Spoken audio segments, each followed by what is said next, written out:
Hello everyone, this is Johari. Welcome to my channel Cook with Joe Vlogs. Paneer items ఏవైనా చాలా సూపర్గా ఉంటాయి కదా. పన్నీర్ బటర్ మసాలా, పాలక్ పన్నీర్, పన్నీర్ టిక్కా ఇవన్నీ. ఈరోజు నేనైతే చిల్లీ పన్నీర్ అయితే చేస్తున్నాను. జనరల్గా ఇలాంటి ఐటమ్స్ అన్నీ మనం రెస్టారెంట్కి వెళ్ళి తింటూ ఉంటే ఆ టేస్టే వేరు కదా.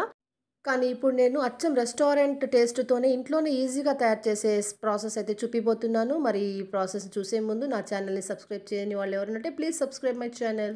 ఈ చిల్లీ పన్నీర్ తయారు చేయడానికి మనం కొన్ని జాగ్రత్తలు తీసుకోవాలి. అవేంటంటే ఫస్ట్ మనం ఇక్కడ ఆనియన్స్ కట్ చేసుకోవాలి. ఆ కట్ చేసుకునే ప్రాసెస్ నార్మల్గా కాకుండా ఇలా క్యూబ్స్ లాగా కట్ చేసుకోవాలి. నెక్స్ట్ 1 క్యాప్సికమ్ తీసుకుంటున్నాను. దీన్ని కూడా నేను క్యూబ్ షేప్లోనే కట్ చేసుకుంటున్నాను. ఇది బెల్ పెప్పర్ అని కూడా అంటాం దీన్ని. నెక్స్ట్ ఒక మిక్సీ జార్ తీసుకొని దాంట్లో 1 ఇంచ్ అంత అల్లంని మనం క్లీన్ చేసుకునేసి దాంట్లో వేసేసేయాలి. దాంట్లోనే ఒక 6 to 8 వెల్లుల్లి రెబ్బలు అంటే గార్లిక్ అంటాం కదా, అవి కూడా క్లోజ్ వేసుకునేసేయాలి. ఈ రెండింటిని కలిపి రఫ్గా గ్రైండ్ చేసుకునేసేయాలి. ఇది మనం చాప్ కూడా చేసుకోవచ్చు. తొందరగా అవడం కోసం నేను గ్రైండ్ చేసుకునేసిన. నెక్స్ట్ ఒక కడాయి పెట్టుకునేసి దాంట్లో ఆయిల్ వేసుకుంటున్నాను. ఒక 2 టేబుల్ స్పూన్స్ దాకా ఆయిల్ వేసుకునేసేయండి. ఆయిల్ హీట్ ఎక్కినాక మనము క్యూబ్ షేప్లో కట్ చేసి పెట్టుకున్నాం కదా, ఆ ఆనియన్స్ అంతా దీంట్లోకి ట్రాన్స్ఫర్ చేసేసి ఒక 2 మినిట్స్ మాత్రమే దాన్ని స్టర్ చేయాలి. గోల్డెన్ బ్రౌన్ రానవసరం లేదు. ఇది క్రంచీగానే ఉంటే బాగుంటుంది కాబట్టి జస్ట్ ఒక 2 మినిట్స్ మాత్రమే అట్లా జస్ట్ ట్రాన్స్లూసెంట్ అయితే చాలు. నెక్స్ట్ మనం గ్రైండ్ చేసి పెట్టుకున్నాం కదా గార్లిక్ అండ్ జింజర్, అల్లం వెల్లుల్లి ఒక రఫ్ పేస్ట్, దాన్ని వేసేసినాను. వేసేసి రానెస్ అంతా పోయే వరకు ఇంకొక 2 మినిట్స్ దీన్ని సాటే చేసుకునేసేయాలి మనము. ఇప్పుడు నేను చేస్తున్న చిల్లీ పన్నీర్ ప్రాసెస్ అయితే చాలా సింపుల్ అండి. ఈవెన్ కుకింగ్ రాని వాళ్ళు కూడా ఈ టిప్స్ని ఫాలో చేస్తే చాలా సింపుల్గా ఈజీగా మంచిగా తయారు చేసుకోవచ్చు. అంతటి ఈజీ ప్రాసెస్ ఇది. ఓకే అండి, ఇక్కడ నేను ఆనియన్స్ జస్ట్ ట్రాన్స్లూసెంట్ అయినాయి కదా, అందులోనే ఈ క్యూబ్ షేప్లో కట్ చేసి పెట్టుకున్న క్యాప్సికమ్, బెల్ పెప్పర్ ఉంది కదా, ఈ క్యాప్సికమ్ని కూడా వేసేసినాను. దీన్ని కూడా ఒక 2 మినిట్స్ మాత్రమే మనము సాటే చేసుకోవాలి. ఇవన్నీ క్రంచీగా ఉంటేనే టేస్ట్గా ఉంటుంది రెస్టారెంట్ స్టైల్లో. నెక్స్ట్ అందులోనే కొంచెం మీకు సరిపోయినంత సాల్ట్ అయితే యాడ్ చేసుకునేసేయండి.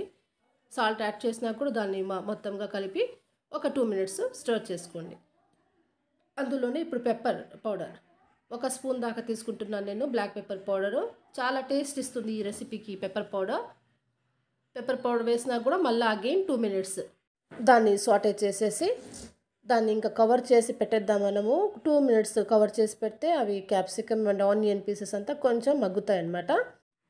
ఇప్పుడు నేను ఓపెన్ చేసి చూసినాను, ఆల్మోస్ట్ ఇవి కొంచెం మగ్గిపోయినాయి. ఈ స్టేజ్లో మనం దీన్నంతా ఒకసారి కలిపేసినాక ఇప్పుడు కొన్ని సాసెస్ వేసుకోవాలి దీంట్లో.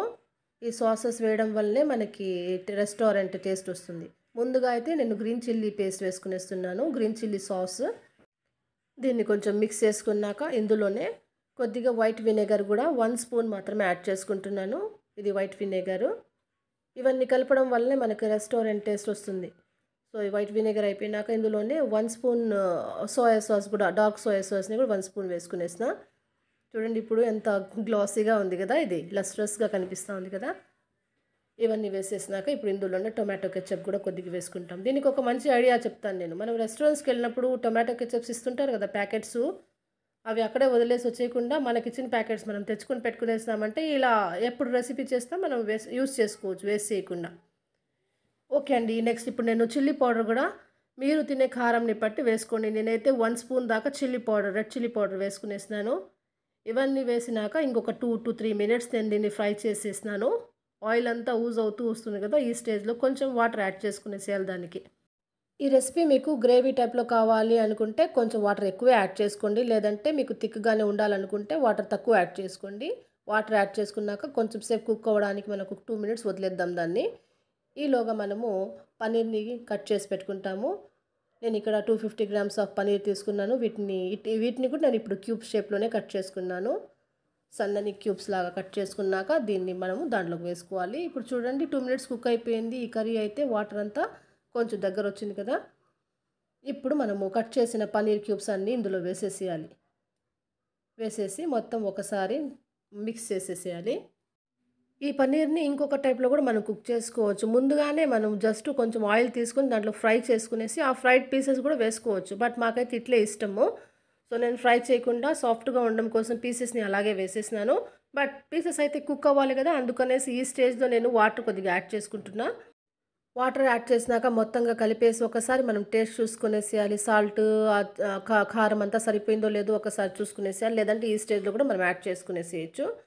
అన్నీ కరెక్ట్‌గా ఉన్నాయి అనుకున్నప్పుడు దాన్ని మనం కుకింగ్ కోసం ఒక 3-4 మినిట్స్ వదిలేసేయాలి. అప్పుడు ఆ పన్నీర్ క్యూబ్స్ అన్నీ బాగా కుక్ అయిపోతాయి.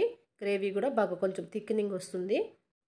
కొద్దిసేపు కవర్ చేసి పెట్టేస్తే అది బాగా కుక్ అయిపోతుంది. ఒక 2 మినిట్స్ దాకా మనము దాన్ని కవర్ చేసి పెట్టేసేయాలి. ఆఫ్టర్ 2 మినిట్స్ ఓపెన్ చేసి చూసినామంటే కర్రీ బాగా కుక్ అయిపోయి ఉంటుంది. ఇప్పుడు మొత్తం ఒకసారి కలిపేసేయాలి మనము. కలిపేసినాక ఇంకా ఒక్క పనైతే లాస్ట్‌లో చేయాల్సి ఉంటుంది.